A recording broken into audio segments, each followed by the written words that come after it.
ila soo xiriirtay ama waxaan saaxiibnahay gabar Soomaaliyeed waa gabar saaxiibadaya gabadhaas waxay tiraahday waxaan rabaa inaan iibiyo minkayga ama garanaysaa minka meesha waxa weeye ilmaha dhaleenka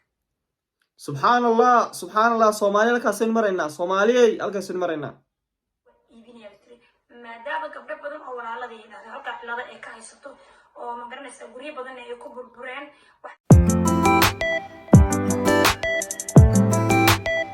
السلام عليكم ورحمة الله وبركاته دمانتو إذا سلاميا وقوليد وكله نسكسو نقد ونعكسن هدي أدوغو عصبتها فضلا سبسكرايب يسار أصحابتها لسي بداق روانتي وحن شوقنا قرني أي نقطي يعني وحياليه لغو حشون شري وحياليه إنقاهان عادية دقانهان أين أولاهاين وحياليه دين تكسو شدي وحن شوقنا قرني أي عادي نقطين ليرادو صراحان فيديوغان imika aan noo socdo kale ruuxantii waxaad ku arki doontaa waxyaalaha aad wiligaa maad maqashay gabar Soomaaliyeed oo leh minkayga ama ilma galeenkayga ayaan iibinayaa oo subxaanallah war waxaan joognaa qarni macaankii ka dhamaaday qarni waxaynu joognaa dadkii wanaagsanaa ay ka dhinteen qarni waxaan joognaa ay isugu soo hareen dad aan xishoonin ruuxantii gabadha waxaan leh waa gabadh family waa gabadh ubad leh waa gabadh social ma sha Allah marka ay YouTube ka soo fadhisanaysa ama social media ay waxa ka leedahay ninkii qaba xagu kuma qiyam ma waxa oran karnaa marka ninka qaba ayaa raali waayna waxaan sameeyso subxaanallah ruuxantii waxyaalahan ma aha wax aynu ku yani wad ama adduunyo lagu sii noolaan karo ma aha ruuxantii wallahi marka videogan arkay waan yaab ruuxantii waxaan sir waxaan mariya miswaarn dadka cadaanka qofka bilaadiinka ahaa dadka hadii ay qurbaha muddo ku raagan ahaa laakiin qof qurbaha isagu aan ku dhalan oo soo galay laakiin sidoo dhaqmaya oo yani raantii social media intuu la soo farsanay waxaasan iibinaya de maanta koowiya waliba inaga ahaan diinteenu ma ogola in waxyaalaha qaar laga hadlo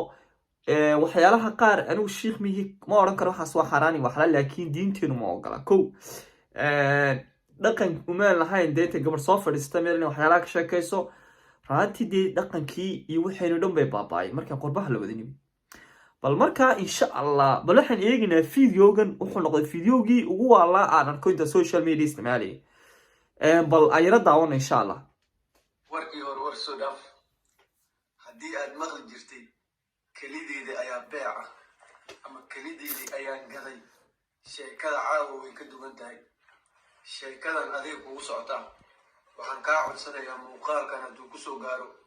like saar si uu u gaaro walaalo badan fursadana ay suuragal tahay qof walaala inuu ka faa'iideysto subxaanallah ma videogan baa like saaraa si aan walaalkay u gaarsiiyaa 9 dhaqan xumaad faafinaysaan maya una sheer garay asxaabtaada waad mahadsan tahay caawa halkan waxaa marti ku ah walaasheena Sabriin waxa ay haysaa fursad qaali ah oo aan hubo qof walba fursadan inuu ka faa'iideysan doono baahidiisa ay hayso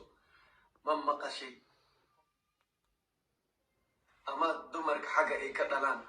Sabriin waxay haysaa gabar saaxiibadeeda oo iibinaysa minkeeda Sabriin soo dhawow walaal maxay yiraahdeen أحمد ومحسن تبصير قلت بدل ما بصير وقتي ما دام عم كده ولا الحرب أنا أنت كوش أجربه أدور اليوم الفوق بلاك كود عادي وقرني ولي بليت الآخر السلام كله شركة بدل مسودو هدي ولا أنت عن جراها ددن وحنا إلى صاحبتي وحنا صاحبنا هاي جبر صومالية وجبر صاحبة ديه جبر داسو حي تراهي وحربا إن إيبيو من كيجا ama garanaysaa minka meesha waxa weeye ilmaha dhaleenka subxaanallah Soomaaliya halkaasaynu maraynaa Soomaaliyey halkaasaynu maraynaa iibinaya maadaama gabdho badan oo walaalada yidhaahdo halka cilada ay ka haysato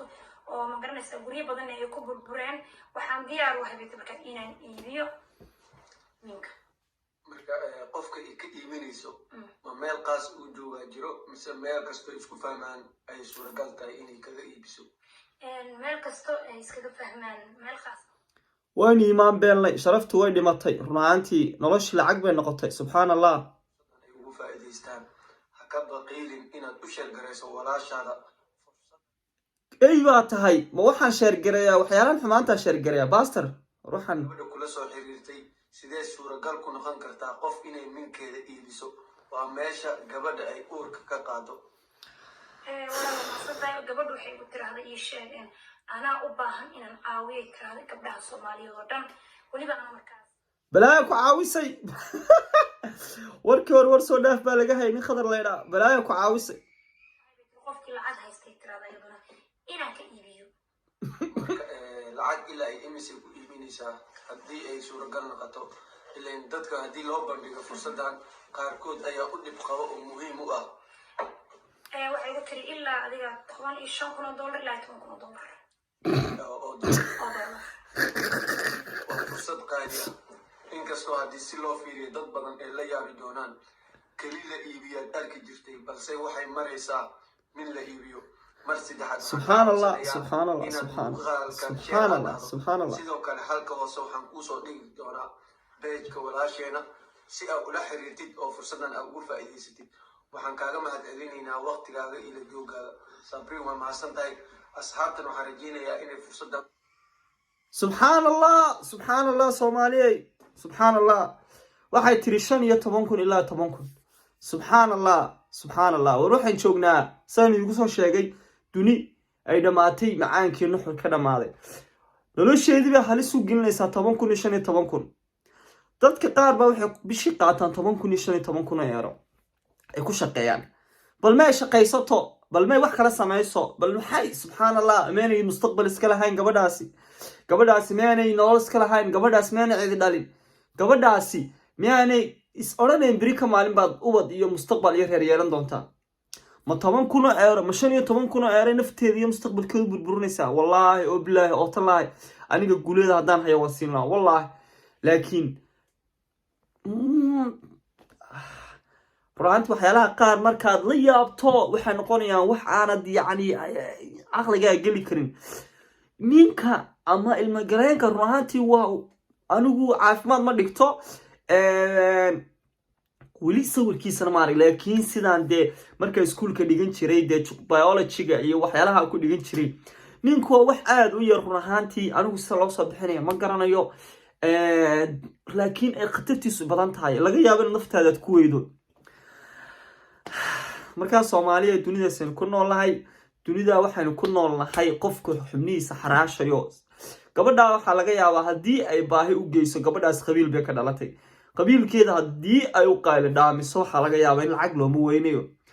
haddii ay tiraahdo dhibaatadaasi qof ka saaraya male way la soconaa soomaali say gacantiis ku qabato way la soconaa dad badan oo ku dhibaataysan liibiya oo 10,000 kun lagu lahaa in la baxshay laakiin qof caafimaad qaba oon xabsi ku jirin oo dhibaato kaloo haysa aysan jirin oo haddii yurub ku nool yahay ama uu ku nool yahay wadankii tudoonaa ku noolaadee caafimaad qab uu ku nool yahay oo iminka nolol iyo wuxuu dhibaato u sheegtay aysan jirin laakiin leh 10,000 iyo 15,000 baa xubnahayga weliba meesha ugu qaalisan uba ilma dhaleenka ilaahay wuxuu yidhaahday ubadku waa nimco qofka biniaadamka lagu arsaaqay qofkii ubad helaa ha yidhahda alxamdulilah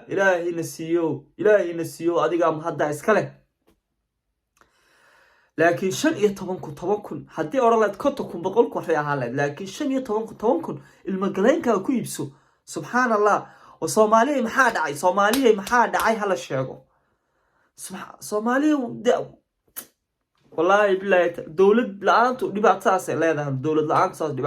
leedahay social media oo lagu hashaa ilaahayow naga badbaadi sharkooda dadkan iyo waxyaalaha social media ka socda runtii fideogaas waxaa fideo aada iyo aada la yaab u leh aniga guuleed ahaana cimrigaasaan jiraa wallaahi maalintii ugu horreysay wayaan maqlo qof u minkiisa iska iibinaya anigu waan maqli jiray dee qof baa ilma lagu beeraya waan maqlay qof baa siyaabo kale u dhalay oo intaa la qalo lagu ridaya waan maqlay laakiin weli ma maqal wallaahi min baa la bixinayaa dabeetana waa la iska iibinayaa weliba qofka saa sameynaya ay tahay gabar soomaaliyeed oo muslimada oo dad faamilyo sharafle ka dhalatay wallaahi aad iyo aad bay cajiib ugu noqotay arrintaas haddii walaal videogeygaas aad daawato kusoo gaadho bal commentiga noogu reeb diinta islaamku maxay ka qabtaa baa la odhan karaa. taana waxay noqonaysaa insha allah inaan shiikhada la wadaago. qof minkiisii iibinaya kelili iibinaya haa laakiin ilmagaleenkii runtii sheekadaas waa sheeko aad iyo aad aanan maskaxda gelin karin. insha allah waxaan rajeynayaa